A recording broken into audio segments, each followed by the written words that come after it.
इस कहानी की शुरुआत में हमें बताया जाता है कि इंसान अब रिंग में बॉक्सिंग नहीं करते बल्कि उनकी जगह अब रोबोट रिंग में बॉक्सिंग करते हैं, क्योंकि इंसानों को रोबोट की फाइट देखने में काफी मजा आता है। रोबोट की अब कई सारी इलीगल फाइट भी होने लग गई थी। इन रोबोट्स को इंसानी रिमोट से ऑपरेट करते हैं और रोबोट की फाइट पूरी दुनिया में मशहूर है। पर इन रोबोट की वजह से इंसानी बॉक्सर को बहुत ही तंगी भरे दिनों से गुजरना पड़ रहा है और अब इंसानों की बॉक्सिंग को कोई पसंद नहीं करता। अब हमें चार्ली नाम के एक आदमी को दिखाया जाता है जो भी एक बॉक्सर था, पर अब इंसानों की बॉक्सिंग खत्म होने की वजह से उसके पास कोई काम नहीं था। उसने अपने सारे पैसों से एक रोबोटिक बॉक्सर खरीदा था जिससे उसके ऊपर काफी सारा कर्जा था। साथ ही वो अभी तक कोई भी रोबोटिक फाइट जीत नहीं पाया था जिससे उसे कभी भी पैसे नहीं मिलते थे। आज चार्ली अपने रोबोट को अगली फाइट के लिए तैयार कर रहा होता है। इस फाइट में उसका मुकाबला एक सांड से होने वाला है। यहाँ हमें पता चलता है कि चार्ली के उस रोबोट ने पहले भी उस सांड को हरा दिया है। इसी कारण चार्ली बहुत ही ज्यादा कॉन्फिडेंस से भरा हुआ है। जब फाइट स्टार्ट होती है तो चार्ली का रोबोट उस सांड को बड़ी आसानी से धूल चटा देता है, लेकिन इसी बीच चार्ली जीत की खुशी मनाने लगता है। इस कारण उसका ध्यान अपने रोबोट से हट जाता है और मैदान में मौजूद वह सांड एक बार फिर से रोबोट के ऊपर हमला करता है, जिस कारण रोबोट को बचने का मौका नहीं मिलता और वो सांड उस रोबोट का एक पैर को तोड़ देता है। चार्ली से काफी डर जाता है, पर वो अपने रोबोट को किसी तरह वापस खड़ा करके उससे फाइट करवाने लगता है। पर सांड उस रोबोट को बहुत ही बुरी तरीके से मारता है और उसके टुकड़े कर देता है, जिससे चार्ली आज का ये मैच भी हार जाता है। जिससे अब उसके ऊपर अब और भी ज्यादा कर्जा बढ़ चुका था, क्योंकि उसने इस रिंग के ओनर से शर्त लगाई थी कि उसका रोबोट उस सांड को आसानी से हरा देगा और अगर उसका रोबोट सांड को नहीं हरा पाया तो उसे 9 लाख रुपए देगा। पर चार्ली के पास बिल्कुल भी पैसे नहीं थे, इसीलिए अपने रोबोट के टुकड़ों को अपने ट्रक में लोड करके वहां से निकलने लगता है। लेकिन तभी उसके पास 2 आदमी आते हैं। चार्ली को लगता है कि वो उससे कर्जा मांगने आए हैं, इसीलिए उन्हें मारने लगता है, पर वो उसे रोक लेते हैं और बताते हैं कि केरल की डेथ हो चुकी है। केरल उसकी गर्लफ्रेंड थी, पर वो पिछले 10 सालों से उससे नहीं मिला था। वो आदमी उसे बताते हैं कि उसका एक बच्चा भी है जो तुम्हारा ही बेटा है, जिसका नाम मैक्स है और आज उसके कोर्ट में हियरिंग है। केरल के गुजर जाने के बाद उसे उसके करीबी रिश्तेदार को सौंपा जाएगा, इसीलिए उस हियरिंग में तुम्हें जरूर आना होगा। अगले दिन चार्ली कोर्ट पहुंचता है, जहां उसकी मुलाकात अपनी गर्लफ्रेंड की बहन डेबरा से होती है जो मैक्स को अपने पास रखना चाहती थी। चार्ली को अपने बेटे में कोई भी दिलचस्पी नहीं थी, क्योंकि अभी उसकी हालत ऐसी नहीं थी कि वह अपने बेटे को अपने पास रख सके, क्योंकि उसके पास पैसे नहीं थे। इस कारण उसके दिमाग में एक आइडिया आता है। वो देखता है कि डेबरा का हस्बैंड काफी अमीर है, इसीलिए वो बाहर आकर अपने फोन पर वकील से बात करने का दिखावा करता है और कहता है कि वो अपने बेटे से बहुत प्यार करता है। वह ऐसा दिखावा करता है कि वह मैक्स से बहुत प्यार करता है। डेबरा का हस्बैंड उसके पास आता है और उसे बताता है कि मेरा नाम मार्विन है और मेरी वाइफ मैक्स को एडॉप्ट करना चाहती है और हम उसे बहुत खुश रखेंगे। हमारे पास पैसों की कोई कमी नहीं है। चार्ली कहता है कि तुम मैक्स को अपने पास रख सकते हो, लेकिन उसके लिए तुम्हें मुझे 50 लाख रुपए देने होंगे। मार्विन इसके लिए मान जाता है और अब चार्ली कानूनी तरीके से मैक्स की कस्टडी डेबरा को दे देता है। चार्ली पैसे मिलने से बहुत खुश होता है, क्योंकि वो अब अपने लिए नया रोबोट खरीद सकता था। डील के मुताबिक कुछ घंटों बाद मार्विन चार्ली को पैसे देने आ जाता है, पर वो चार्ली को बताता है कि उसे मैक्स को अपने पास 3 महीनों के लिए रखना होगा, क्योंकि वो ट्रिप पर बाहर जा रहे थे। चार्ली भी उनकी बात को मान लेता है, क्योंकि उसे अच्छे खासे पैसे मिल चुके थे। इसके बाद हमें मैक्स को दिखाया जाता है जो चार्ली के पास आता है। चार्ली मैक्स को लेकर बेली नाम की एक लड़की के पास जाता है जो चार्ली की गर्लफ्रेंड भी है और वो चार्ली के बॉक्सिंग कोच की बेटी भी है जो रोबोट बनाया करती थी। चार्ली बेली को कुछ पैसे देता है ताकि बेली एक रोबोट बना सके, क्योंकि उसका पुराना रोबोट पूरी तरह से खराब हो चुका था। और कुछ ही देर बाद बेली एक रोबोट बना देती है। मैक्स जब उस रोबोट को देखता है तो बहुत खुश होता है, क्योंकि उसे रोबोट बहुत ज्यादा पसंद थे। इसके बाद चार्ली बेली को बताता है कि वह एक फाइट के लिए बाहर जा रहा है, इस कारण वो मैक्स को उसके पास छोड़कर जाना चाहता है।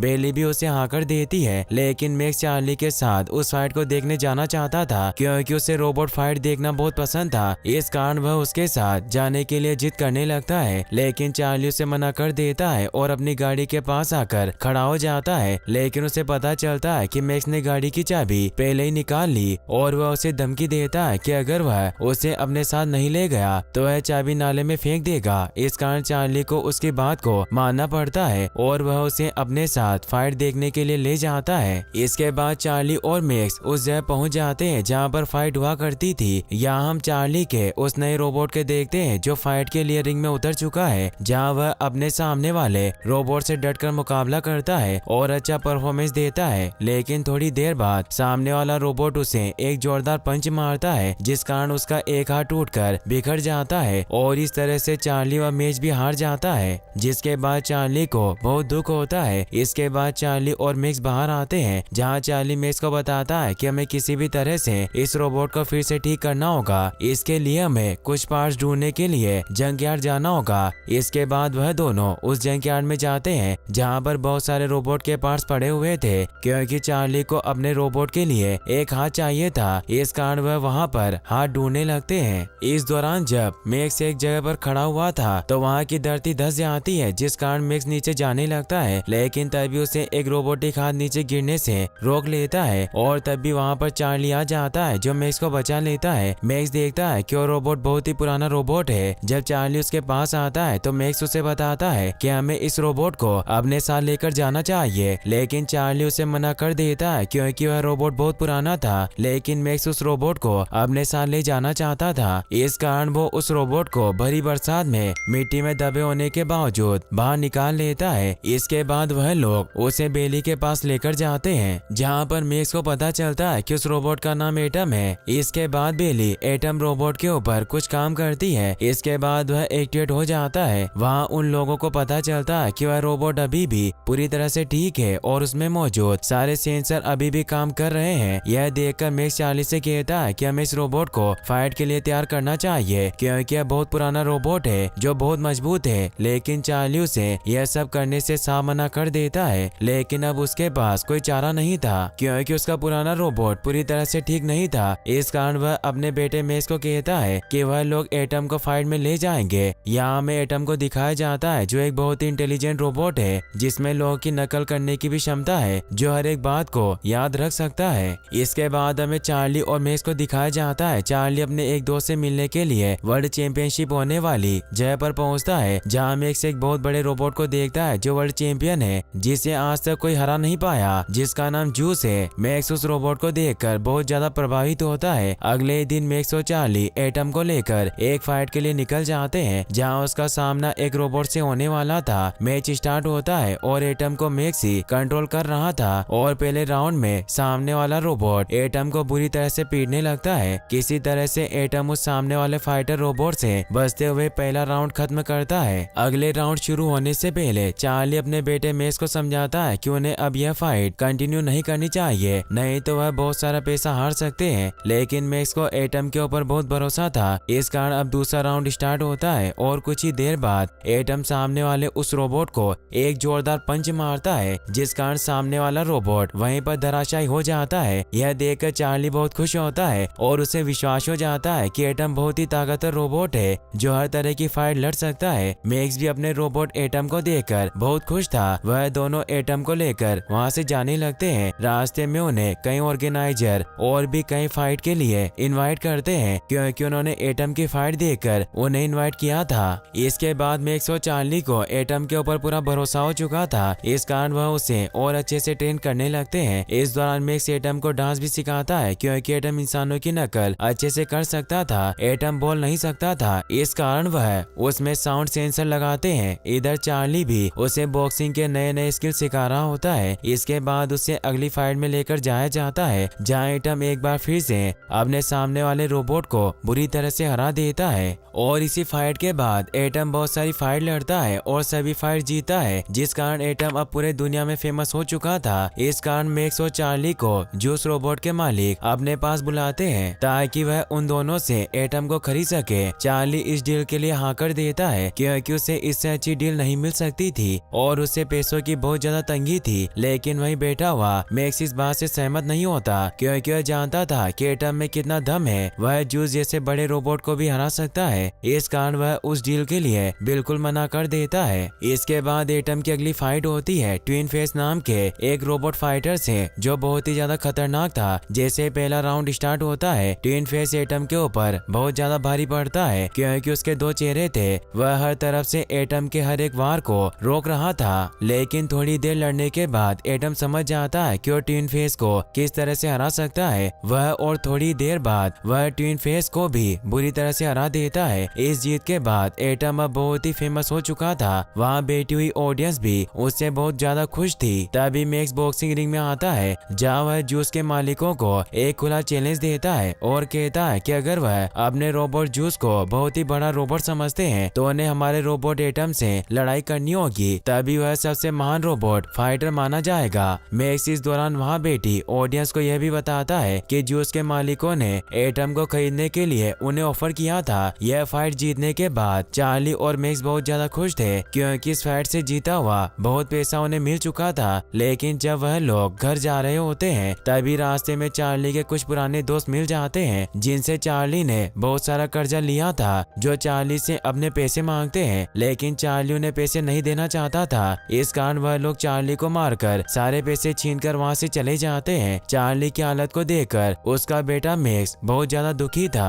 अब चार्ली और मैक्स को एक साथ रहते हुए 3 महीने हो चुके थे। इस कारण चार्ली अब मैक्स को उसकी आंटी के पास छोड़ने के लिए जाता है, लेकिन मैक्स अब चार्ली के साथ ही रहना चाहता था क्योंकि मैक्स और चार्ली के बीच में एक अच्छी बॉन्डिंग हो चुकी थी। वह दोनों एक दूसरे को समझने लगे थे। लेकिन चार्ली मैक्स को उसकी आंटी के हवाले करके वहाँ से चला जाता है। चार्ली जब अपने घर आता है तो वह बेली को बताता है कि मैक्स के जाने के बाद वह बहुत दुखी है क्योंकि वह उसे बहुत पसंद करने लगा था। बेली उसे बताती है कि वो उसे अपने पास ले आए। चार्ली का अब बिल्कुल भी मन नहीं लग रहा था क्योंकि मैक्स उसके साथ नहीं था और एटम की अगली फाइट जूस से होने वाली थी। इस कारण चार्ली नहीं चाहता था कि वह मैक्स के बगैर उस फाइट में जाए। इस कारण वह अपने बेटे मैक्स के पास जाता है जहाँ वह मैक्स की आंटी से चार्ली को अपने साथ ले जाने के लिए कहता है, लेकिन मैक्स की आंटी उसे यह कह देती है कि यह आखिरी बार है, इसके बाद वो मैक्स को चार्ली के साथ बिल्कुल नहीं भेजेगी। लेकिन इस बार चार्ली मैक्स को अपने साथ लेकर चला जाता है। अगले ही दिन मैक्स और चार्ली एटम को लेकर वर्ल्ड चैंपियनशिप के लिए चले जाते हैं जहाँ एटम का मुकाबला जूस से होने वाला है, जो बहुत ही खतरनाक फाइटर है जो अपनी जिंदगी में कभी भी फाइट नहीं आ रहा। इसके बाद मैच स्टार्ट होने की प्रोसेस चालू होती है जहाँ हम जूस को देखते हैं जो देखने में बहुत ही ज्यादा खतरनाक था। उसे देखकर चार्ली और मैक्स भी डर जाते हैं, लेकिन वह एक दूसरे को मोटिवेट करते हैं और चार्ली मैक्स से कहता है कि हमें किसी भी हालत में इस मैच को जीतना होगा। मैच के रूल एंड रेगुलेशन बताए जाते हैं जहाँ हमें पता चलता है कि उस मैच के दौरान 5 राउंड होंगे और सभी 5 राउंड कुछ मिनट के होंगे और जो भी इन 5 राउंड में सबसे ज्यादा अंक हासिल करेगा वही विजेता बनेगा। लेकिन इस बीच अगर किसी ने किसी को नॉकआउट कर दिया तो वही विजेता घोषित किया जाएगा। इसके बाद उस मैच का पहला राउंड स्टार्ट होता है। जूस पहले ही कुछ सेकंड में एटम को एक जोरदार पंच मारता है जिसके बाद एटम वहीं पर नीचे गिर जाता है। वह बुरी तरह से घायल हो चुका था, लेकिन थोड़ी देर बाद एक बार फिर से एटम उठ खड़ा होता है और जूस से लड़ने लगता है, लेकिन जूस एक बार फिर से उसे एक और जोरदार पंच मारता है जिस कारण एटम एक बार फिर से नीचे गिर जाता है। इस दौरान चार्ली और मैक्स देख पाते हैं कि एटम बिल्कुल भी हिल डुल नहीं रहा था। उन्हें लग रहा था कि शायद एटम खत्म हो चुका है, लेकिन मैक्स उसे जगाता है और कहता है कि उसे यह फाइट किसी भी हाल में जीतनी है। थोड़ी देर बाद काउंटिंग पूरी होने से पहले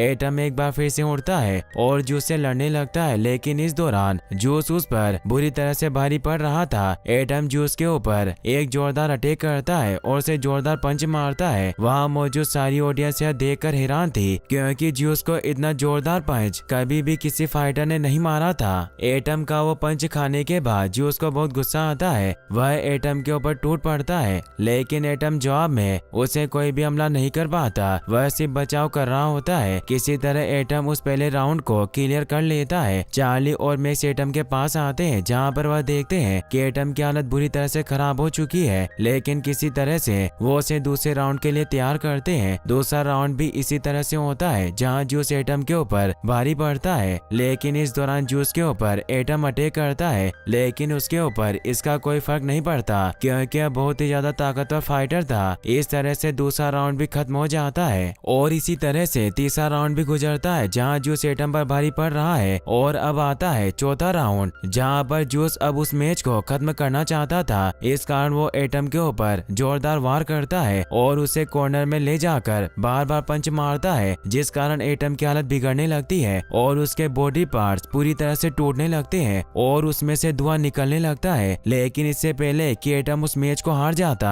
बेल बच जाती है और चौथा राउंड भी खत्म हो जाता है। चौथा राउंड खत्म होने के बाद चार्ली और मैक्स देखते हैं कि एटम की हालत बहुत ही ज्यादा खराब है और अब वह इस फाइट को कंटिन्यू नहीं कर सकता। लेकिन मैक्स अभी भी एटम को वह फाइट कंटिन्यू रखने के लिए चाहता था, इस कारण उसे फाइट लड़ने के लिए कहता है। इस दौरान वह अपने फादर चार्ली को बताता है कि वह भी एक महान फाइटर हुआ करते थे और मैक्स चाहता है कि वह अपने इस रोबोट एटम को अपने कुछ बॉक्सिंग स्किल रिंग के बाहर से ही दिखाकर और उसे गाइड करके इस फाइट को खिलाए, क्योंकि चार्ली एक बहुत ही अच्छा बॉक्सर था। इसी कारण मैक्स को अपने फादर चार्ली पर भी भरोसा था। चार्ली मैक्स के इस आइडिया से सहमत हो जाता है और वो रिंग के बाहर जाकर एटम को गाइड करने के लिए मान जाता है। एटम जो एक बहुत ही इंटेलिजेंट रोबोट था, वह चार्ली के इशारों को समझ जाता है। चार्ली उसे इशारों में कहता है कि वह उसे रिंग से बाहर से गाइड करेगा। एटम इंसान की नकल बहुत अच्छी तरीके से कर सकता था, इस कारण मैक्स के पास मैच जीतने के लिए यही आइडिया उसके दिमाग में आया था। एटम चार्ली को देख कर अपनी इस फाइट को खेले और इस तरह से वो जीत जाएंगे। एटम मैक्स की बात मान जाता है, वो उस फाइट को लड़ने के लिए रेडी हो जाता है। इसके बाद मैच का आखिरी राउंड स्टार्ट होता है, जहां पर चार्ली के द्वारा दिखाई जाने वाली बॉक्सिंग स्किल को देखकर एटम जूस के ऊपर पूरी तरह से भारी पड़ रहा था, क्योंकि चार्ली एक इंसान था और उसके उन स्किल को जूस नहीं समझ पा रहा था। इस कारण एटम जूस के ऊपर बहुत जोरदार अटैक करता है और उसे बिल्कुल भी जवाब देने का मौका नहीं देता। यह देखकर जूस का एक ओनर अब उसे कंट्रोल करने के लिए कंट्रोल पैनल पर आ जाता है, क्योंकि वह नहीं चाहता कि उसका एक जोरदार फाइटर यह मैच हार जाए। चार्ली और एटम मिलकर दोनों जूस को बहुत बुरी तरह से पीटने लगते हैं और जूस उनके सामने कमजोर दिख रहा था। यहाँ हमें पता चलता है कि चार्ली एक बहुत ही अच्छा बॉक्सर था, जिसे हर तरह की स्किल आती थी और यही कारण था कि चार्ली एटम को भी उस फाइट में आगे कर रहा था। थोड़ी देर बाद चार्ली और एटम जूस को वहीं पर धराशायी कर देते हैं, लेकिन जूस का ओनर एक बार फिर से उसे मैच खेलने के लिए खड़ा कर देता है। एक बार फिर से चार्ली और एटम जूस पर हमला करते हैं और इस बार उसे नॉकआउट कर दिया जाता है और इस तरह से एटम जूस से उस फाइट को जीत जाता है। यहाँ मैक्स को अपने फादर चार्ली के ऊपर बहुत ज्यादा गर्व होता है और उसे लगता है कि दुनिया का सबसे बड़ा बॉक्सर उसका फादर चार्ली ही है। उसकी गर्लफ्रेंड बेली भी उसके पास आती है, क्योंकि वह भी चार्ली से बहुत ज्यादा खुश है, क्योंकि उसकी वजह से ही एटम वह फाइट जीत पाया था। इसके बाद मैच का विनर घोषित किया जाता है और इसमें जूस का नाम लिया जाता है, जिसे सुनकर चार्ली, मैक्स और वहाँ बैठी सारी ऑडियंस हैरान थी। यहाँ ऑर्गेनाइजर सभी लोगों को बताते हैं कि जूस ने शुरू के चारों राउंड में एटम को टिकने नहीं दिया था, इस कारण जूस को ही विजेता घोषित किया जाता है। हालांकि सभी लोगों को पता था कि एटम बहुत ही शानदार बॉक्सर है, जिसने जूस को कड़े मुकाबले में बुरी तरह से हरा दिया था। इस कारण वहाँ बैठी हुई जनता इस फैसले से बिल्कुल नाराज थी। इसके बाद ऑर्गेनाइजर एक और घोषणा करते हैं, जिसमें वह सभी को बताते हैं कि जूस अब इस फाइट के बाद अब कोई भी फाइट नहीं लड़ सकता, क्योंकि अब पूरी तरह से डिस्ट्रॉय हो चुका है। इस कारण ऑर्गेनाइजर टीम अब दुनिया का सबसे बेहतरीन वर्ल्ड चैंपियन फाइटर एटम को घोषित करती है। यह सुनने के बाद वहाँ मौजूद ऑडियंस चार्ली और मैक्स पूरी तरह से खुशी से झूम उठते हैं। यह देखकर मैक्स और चार्ली एक दूसरे को गले लगाते हैं, जहाँ चार्ली अपने बेटे मैक्स को कहता है कि वह कभी उसे अपने से दूर नहीं करेगा और वह कुछ ही दिनों बाद जो पैसे उसने उसके आंटी से लिए थे वह उन्हें वापस करके उसे वापस अपने पास लेकर आएगा और वह दोनों मिलकर साथ रहेंगे। और इसी के साथ यह मूवी यहीं पर खत्म हो जाती है। गाइस, अगर आपको वीडियो पसंद आया हो तो इस वीडियो को लाइक करने के साथ साथ चैनल को सब्सक्राइब जरूर कर लेना। मिलते हैं नेक्स्ट वीडियो में। Thanks for watching.